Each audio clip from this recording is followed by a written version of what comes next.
Good. Past, present, and or future. And welcome to Richard and Karl presents Deep Space and Dragons. I'm usually Richard. And I'm usually Carl. Alright, so before we get into our core topic this week, what's new in the Karlverse? Well, it's important to keep an open mind and discuss things with people that you don't necessarily agree with. And this week, I met someone who is so obsessed with guns that he brought an AR-18 with him to come have drinks with my buddy in the garage. And so then he's like, "Hey, let's check out my guns." I was like, "Oh, cool. I'll check out some guns." And he just had some rifles in our garage. There are so many times where I start this segment, and it's not like I don't speak to you intentionally for a week so you'll surprise me. It's I could talk to you 10 hours ago or 10 minutes ago, and you will still surprise me.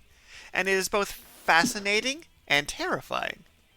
Like, oh man, I don't even know where to go with that. So, Well, I mean, I don't want to get too political about gun control or anything, but I mean, like I say, regardless of whether or not you are pro gun control or would like gun control to be relaxed, it's important to talk to people on both sides of the aisle. So I was when he said he had guns in his car, I was like, well, I mean, I think guns are kind of cool. I don't own any, but they're cool to look at. And it's interesting to feel the heft of an actual gun in your hands. so because I am me, personally, I'm not going to go into my own internal politics on guns. I mean, I believe in a civilized society, cane fighting's where it's at, and I would like to see that come back around.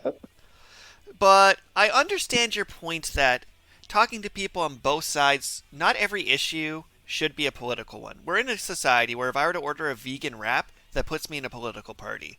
If I were to order a beef wrap, that puts me in a different political party. And if I were to order a chicken wrap, that puts me in a third political party. So I do agree that trying to politicize literally every issue is bad. A free exchange of ideas is vital for society.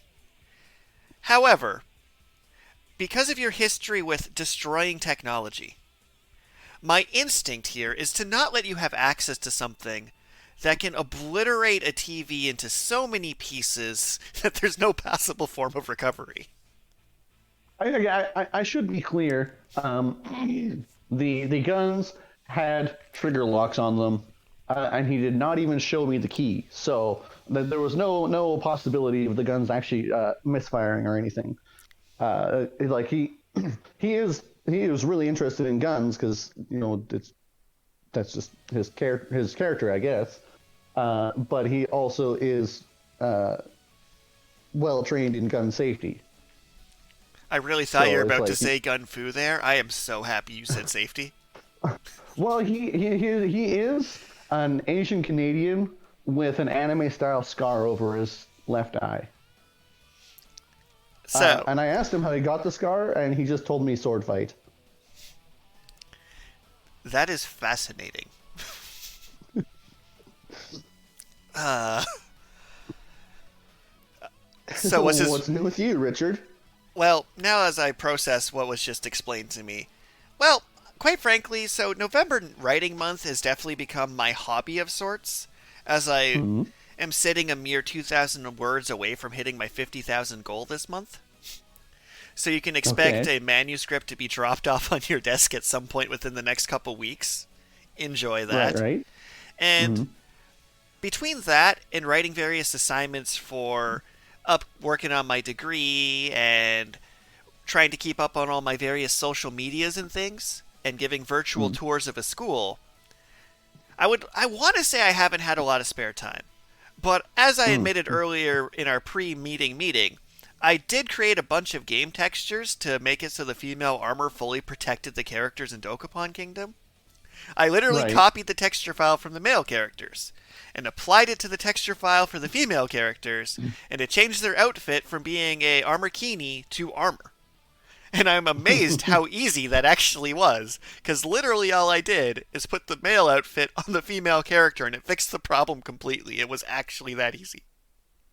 Have you considered putting the female outfit on the male characters as like a sign of protest? Yes, and if I did it right, when you go to play Dokapon Kingdom with me later, you will pick the color I think you'll pick. You'll pick fighter, and the match will start, and you will be in a slinkini as planned.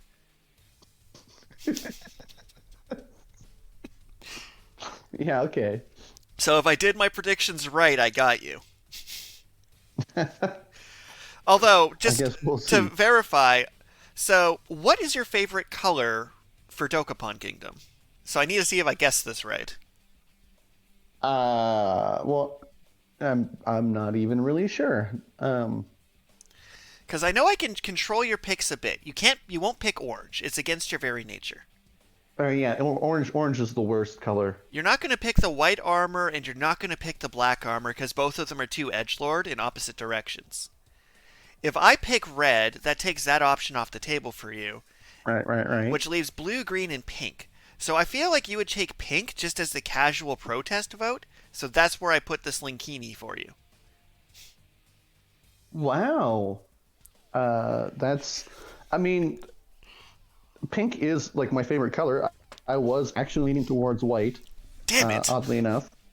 But don't you think it's a bit like on the nose to give the female armor to the male character that chooses pink? Counterpoint. Don't you think it looks is also the most fashionable way to do it?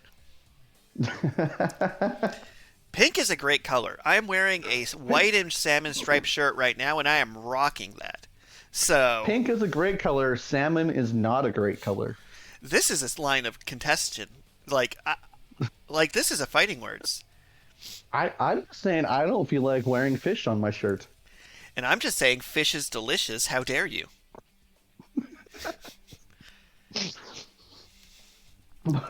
But anyway, so what's our topic for the week? Well, our topic for the week is we're going to step into some classic battle anime that has been ripped off and remixed so many times that anyone, both jock and nerd, who grew up in the 90s has been in some way either willingly or unwillingly exposed to Dragon Ball Z.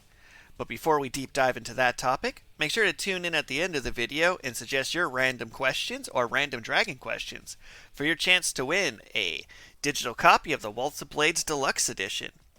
It hit some bestseller numbers. And it's the Waltz of Blades Deluxe Edition, so it's going to be like a deluxe pizza with everything you could want in one place. Or everything you don't want in one place, you never know. Only way to know is to open the book. And with that, let's start this Dragon Ball Z question with a classic. So, I feel like giving. Actually, this is going to be fun. Alright, Karl, you have 1 minute. Explain Dragon Ball Z to our audience. Go. Um, well, so Dragon Ball Z is the continuation of the story of our naive, spiky-haired protagonist who is unusually strong for an Earthling, where he discovers that the reason he's unusually strong is that he's an alien, and then ends up going and fighting intergalactic threats that would destroy the Earth if not for our spiky-haired protagonist. What's And then he goes pew pew shoo shoo and shoots off some key blasts and drops a giant ball of energy and saves the day. And not to mention that if you scream loudly, Also, our entire generation knows for a fact that if you scream loudly, you will become more powerful. well, I mean, yeah, but you have to scream for a very long time. It's like, and then suddenly you're more powerful. So segue in a super random direction to that, Dragon Ball is also the sequel to Doctor Slump, a series that I have no idea how well it holds up. To be completely honest, it is fascinating, but man, Well, I mean, Doctor Slump is very much so similar to Dragon Ball in tone and style, and they do actually have a couple crossovers. Well, no, Dragon Ball and Doctor Slump have one crossover, I guess, and then Dragon Ball Super and Doctor Slump have a crossover as well. But there's like a solid 30-year break between those two crossovers. something like that, because Dragon Ball Z was finished, and then our unfortunate half brother Dragon Ball GT was somewhere in the middle there. But For the record, not many Dragon Ball people like GT. Dragon Ball GT. For Dragon Ball GT, one thing I find fascinating about it is it wasn't written by the original author, but it was written. It weirdly does what the audience wanted, but the audience didn't know what they wanted. So, for Dragon Ball Z, Akira Toriyama spent a lot of it being a troll. For example, in an interview, he directly quotes and says, "I never originally planned for Goku to be an alien, but I thought aliens are cool, so now he's an alien." So this is a writer who wasn't setting out to write an epic, intense, fate of the world space opera. His goal was to write comedy and got forced kicking and screaming to write martial arts because it was more popular at the time. To the point where the main villain Piccolo is a sketch of his editor. I say the main villain Piccolo, but Piccolo has one of the most fulfilling arcs in fiction.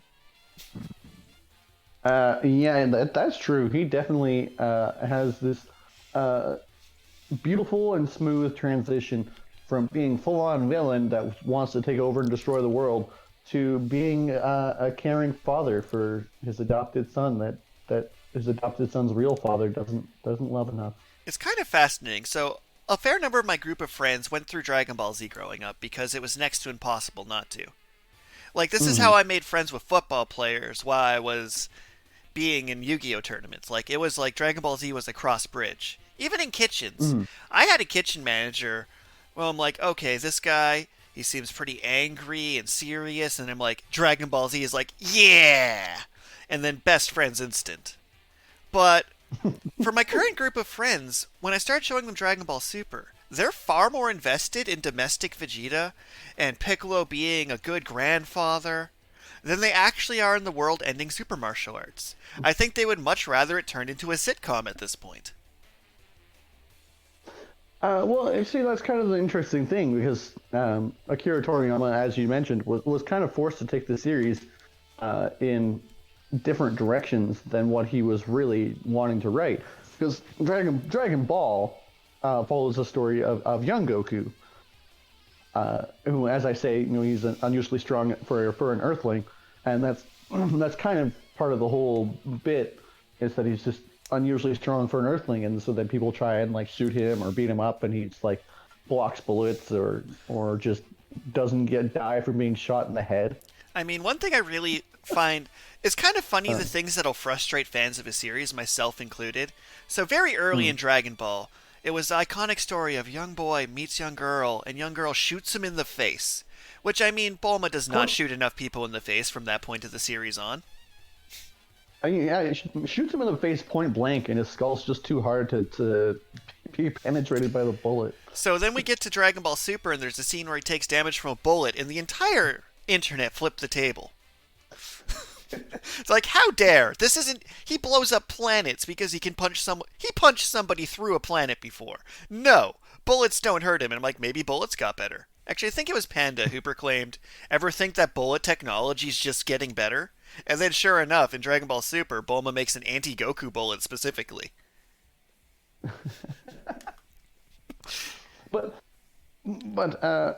so like the series, boy meets girl and goes on adventure, and then he kind of actually circumvented the trope by just like having Goku not be interested in women and only be interested in martial arts. I mean, the internet's still like... created another trope. I'm pretty sure the internet's like 30% sure that Goku's actually an ace representative character that got tricked into a relationship. But anyway, so it's very clearly a comedy. And then Dragon Ball Z starts, which is kind of after the arc of Dragon Ball. There's a pretty nice ending to Dragon Ball, and then Dragon Ball Z kind of picks up at a pretty nice spot. Dragon Ball Z's... Oh, sorry. Go ahead. Well, it opens with a little bit with a time skip where Akira Toriyama has this obligatory women become pregnant off screen and have kids. Ooh, oh no, I have been triggered. Like, I'm literally giving that speech in class in a couple weeks. Like, we're doing a TED Talk style talk on it. On that trope. But then, suddenly Goku has a family, and he needs to be all serious and save the world all the time. And people who like Dragon Ball there's just a very sudden shift to Dragon Ball Z, and it's fun and interesting and cool to watch in different ways. Uh, but it loses a lot of that comedy, which then kind of comes back in Dragon Ball Super, and a lot of that in the form of like the domestic Vegeta jokes, where he takes his son to an amusement park. Uh, Vegeta is such a and I better father think than Goku. I just need to put that in whenever I'm able to. But continue. Dragon Ball Super is a much nicer balance of the two, like where it has a lot of more of the comedy aspects, but then also still has the interesting uh, world-ending aspects that people the epic world-ending aspects, I guess, not necessarily interesting, but epic I will say is this the better though, word. when trying to bring people through Dragon Ball Super, because I try and I show them the first season of Dragon Ball Super in movie form, because the Dragon Ball Battle of Gods movie was just great. They introduced a villain Mm. that was somehow more lovable than the core cast, which caused Hmm. this weird dynamic where you're actually voting for Lord Beerus. Because yes, I too want to destroy the world when someone steals all the dessert at the buffet when I just politely asked for one, and then they licked them all in front of me. Yeah, no, someone needs to die for that. That is fair and balanced. Mm. So you show people the Dragon Ball Z movie, which smoothly transitions. It's kind of funny. So Dragon Ball Z ends with another time skip, but the Dragon Ball Z movie realizes that no one's familiar with this third major time skip. So they just kind of like lined it up to where the Dragon Ball Z series ended for this movie.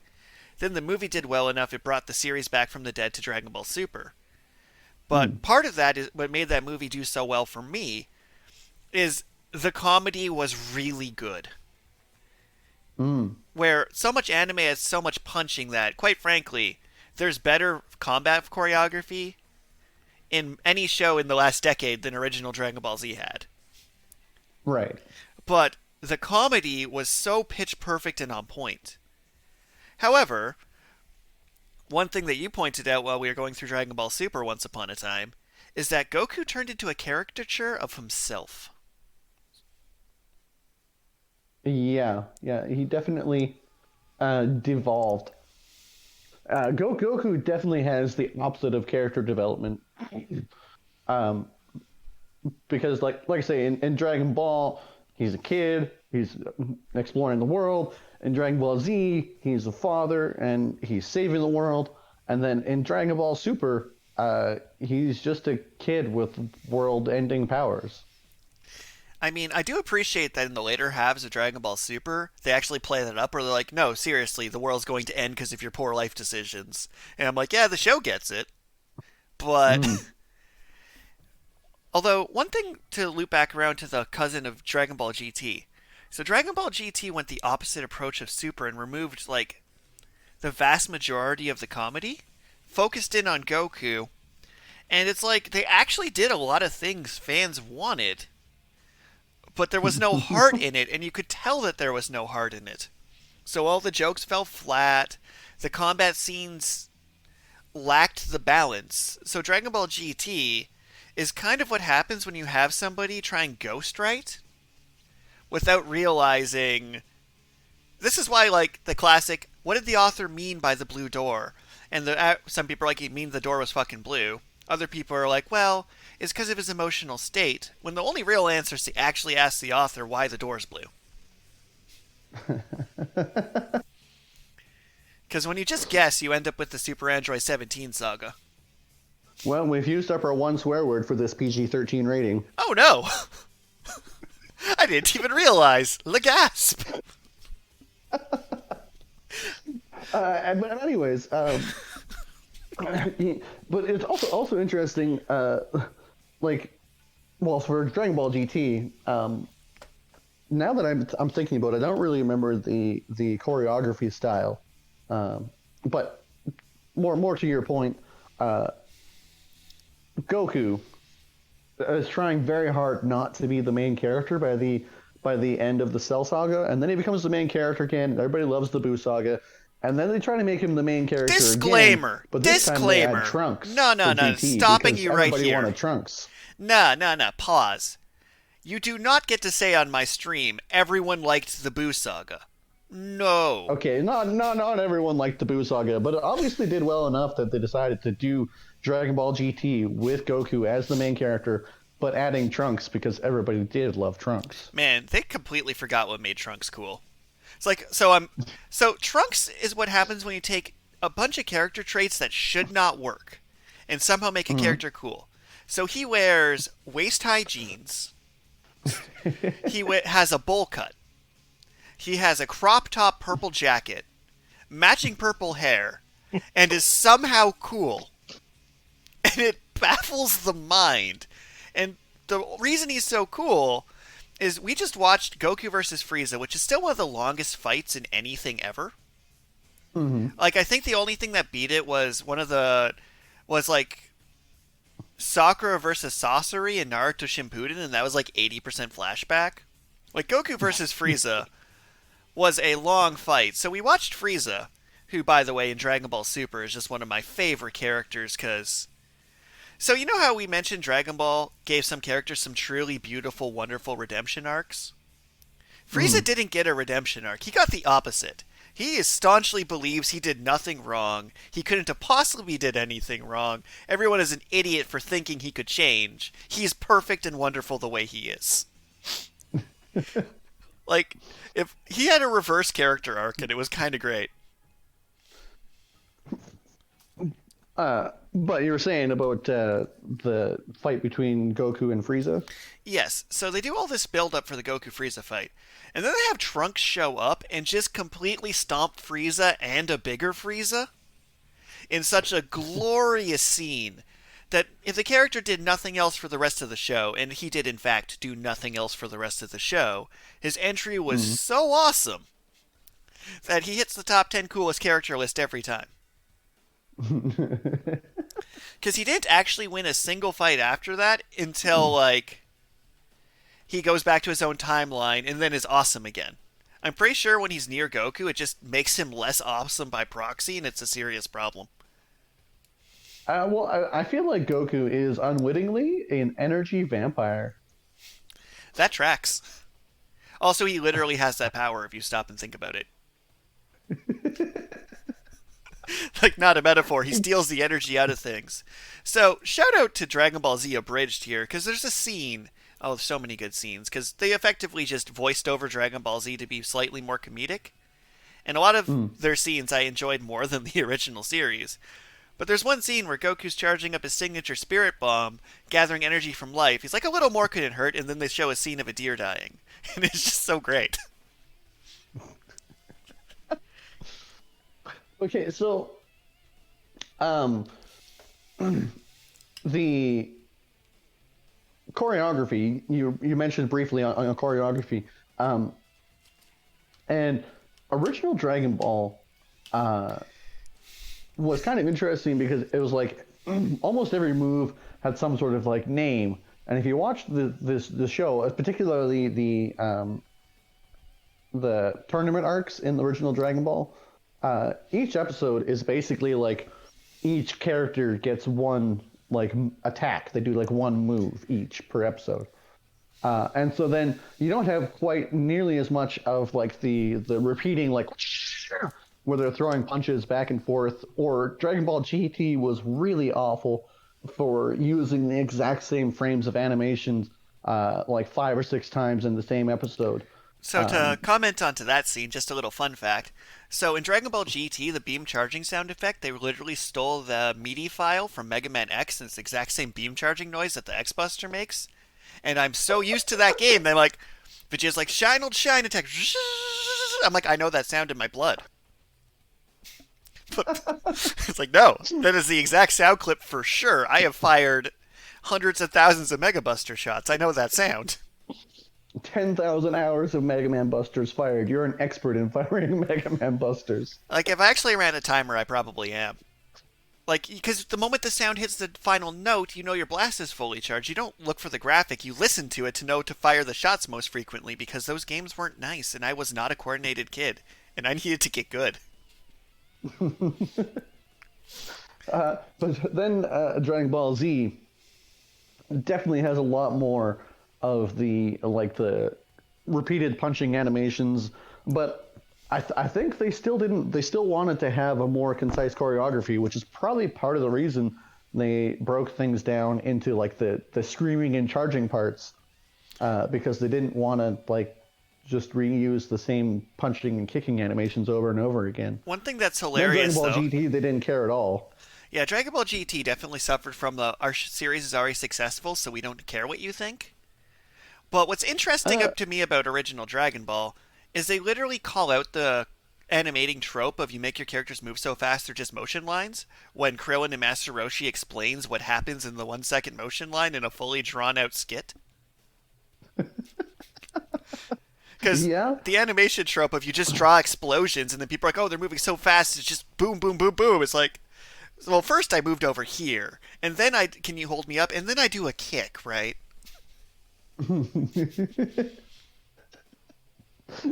I remember that now. Yeah, because they're at the tournament, and then they get the announcer to carry them around to pretend that they're doing this reenactment.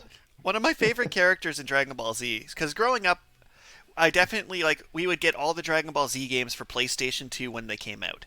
So when Dragon Ball Hmm. Z Budokai 3 came out, and the announcer, I think one of my favorite characters is always the World Tournament announcer because it was the same guy, and that was kind of the joke.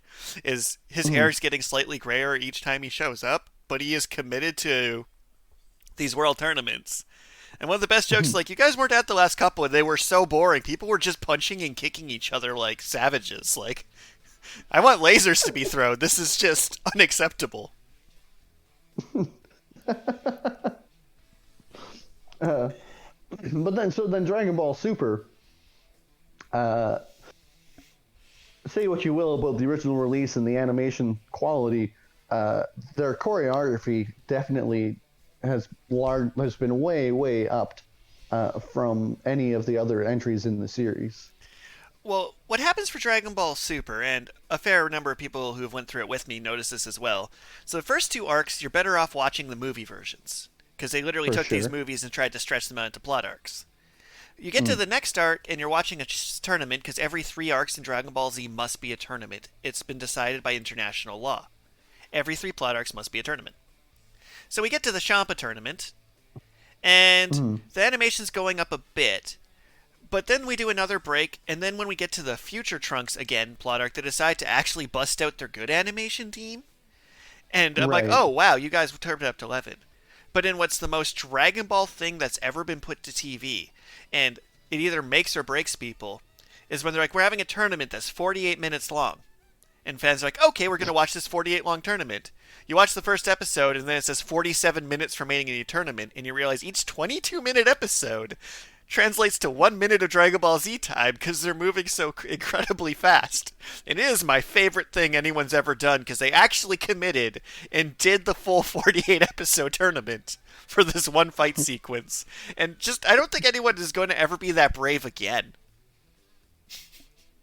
Uh, just as an aside, somewhat, they don't talk at super speed. It's like each one of these actual fight sequences has to only be like half a second long or something. I've watched YouTube videos try and speed it up to be the actual speed it is, and they're hilarious every time. Because people on the internet have taken to actually chopping up these episodes and making them into movies, Mm. which I support that endeavor. Also, so I watch a YouTube series called Tulok the Brewbarian, who makes fictional characters as D&D playables. And he did a Hmm. special of subclasses. And he made a paladin subclass, which his joke is Jeremy Crawford on the internet said unarmed strikes can't be used for Paladin Smite, so he made a subclass to get around that, and he made the Dragon Ball Z subclass effectively, where you can spend up to one Okay. minute powering up. Each round you spend powering up gives you +1 to all your attack rolls. You can take off Mhm. spend an action to take off your armor to boost your stats and speeds for a minute, and just went through like all Mhm. the Dragon Ball Z tropes in this Paladin subclass. And I just, like it's so the idea that he's like I built this class that if you spend a full minute shouting, take off your armor, power up, you can fire energy blasts, move get like +10 to your rolls, but your team literally had to defend you for 20 rounds of combat for you to hit your maximum power level. That's how iconic Dragon Ball Z is. It's like, man, he hit all the tropes in the subclass. And if you say like, oh yeah, I spend a minute to power up, Dragon Ball Z is iconic enough that that statement just makes sense. Yeah, Dragon Ball Z is definitely an icon of the 90s. And with that, time to give out some fancy Volta Beta Deluxe ebooks for our random dragon question and random questions of the week. So, Hmm. starting with our random dragon question. And stop me if I asked this one already, but can a dragon wear shoes? No, I don't think you have asked that one already. Um, I don't think I've ever seen a dragon wear shoes. But I mean, if you imagine like a Chinese style dragon, um, but like a centipede, like one of those like cartoon centipedes, I think it would look comical, but I don't think it would be like ridiculous for him to be wearing like 100 pairs of shoes and just flying around. I would just be kind of be a pain in the butt to either take them off or put them back on again. It's kind of interesting because when you look at like Dragonborn in D&D, or Shenron in Dragon Ball Z, or our buddy Shendu from Jackie Chan Adventures, Ooh, you none of all them do wear shoes. know because the dragon foot is so iconic to give them like the cool dinosaur-esque foot that if you put them in shoes, it would be easier to animate, but your character would look objectively less cool. So, I mean, I like to say that Yoshi is a dragon because he can grow rings and breathe fire, but Yoshi wears Ooh, shoes, and he might not be a dragon. I think that's the qualifiers. I do not think you can wear shoes and be a dragon. I am Hmm. shocked that this is the differentiating case, but if any of our fans can post into the comments an example of a dragon who wears shoes, I will be Okay, more than okay, but happy to retract the statement. my example of the Chinese dragon that has many feet and wears shoes, you would call that a flying centipede instead of a dragon? Yep. I suppose that's fair. I don't actually have any examples myself of dragons wearing shoes, so Yeah, I think that's the factor. I'm shocked that it came to something so simplistic, but until proven wrong, you cannot be a dragon and wear shoes. You lose your dragon status. all right. What's the random question of the day, Richard? Our random question is: if everything in the universe, including atoms and particles, stop moving, does time stop? Or does time continue even if everything else is frozen? Um, well, uh, so if you move super super fast, the faster you're moving, the less time acts upon you. But the faster you're moving, that means like the at least less frozen you are, right? So if everything in the universe were frozen, hypothetically speaking, you would either reach a point where time is hugely affecting everything in the universe, or perhaps could go so slow, be so frozen that you're actually going back in time to before you froze. That's an interesting point because if everything's frozen, then it's really how it's relative to you. So, a while back, I was having a discussion with my friend of mine of which superpower would I have in the series My Hero Academia. And we both Mm, agreed that time stopping would be a great power. But I mm, pointed out that if you slow time to almost stopped, there's almost no negative side effects to your body. If you stop time, you would technically be blind, your body would overheat, and you'd boil alive within seconds. mm. Because you need air colliding with your body to vent heat. You need light hitting Right. your eyes to see. You need sound waves hitting your ears to hear. So if you actually stopped time, you would, by just physically being stopped and the world still being frozen around you, I think you would just die. Like you could slow time down to such a crawl, but if you ever stopped it completely, I don't think you could build like a suit that would let you successfully do that without just being dead, because your body is not a 100% closed system. So I think if you slow time to a crawl, then time's still going. It's just going so slow you can't measure it. If you were to actually stop time, I think you would technically stop existing because Well, you wouldn't be yeah. able to interact with anything. But the random question is not whether or not you're stopping time, but rather you're stopping everything except possibly time, because time is theoretically not actually a physical particle that could be stopped. So It's woven into the very fabric of the universe itself. so that's kind of weirdly where I was going with my answer is that if you were to stop time, then nothing would exist. Like you can't if you were to actually 100% stop time, Mm. you couldn't interact with anything because time is vital for anything to happen. So if everything is frozen, there must still be time. Well, if everything is frozen, there would be no time, and then there would be nothing because nothing could ever unfreeze it because everything is frozen. So if absolutely everything was frozen, technically nothing would exist because everything So requires that some motion to even be objects. Well, like what if that's the whole thing about how the universe resets itself? Everything slows so slow and gets frozen such that time begins to reverse because everything's just going so slow. And with that, we will wrap up today's episode. So, a couple ebooks for the Waltz of Blaze Deluxe have been sent out to our lucky question volunteers. And feel free to comment on YouTube if you have your random questions or random dragon questions of the week. And if you're listening to this in podcast form, a special shout out to our friends on Patreon for making this move its way to all of your devices. And thank you everybody for tuning in. Yeah, thanks for listening this week. I hope you enjoyed it, and we'll see you possibly not with our eyes Especially if time in an stops. unspecified time in the future. Provided time just doesn't stop between now and then. Take care, bye. Bye.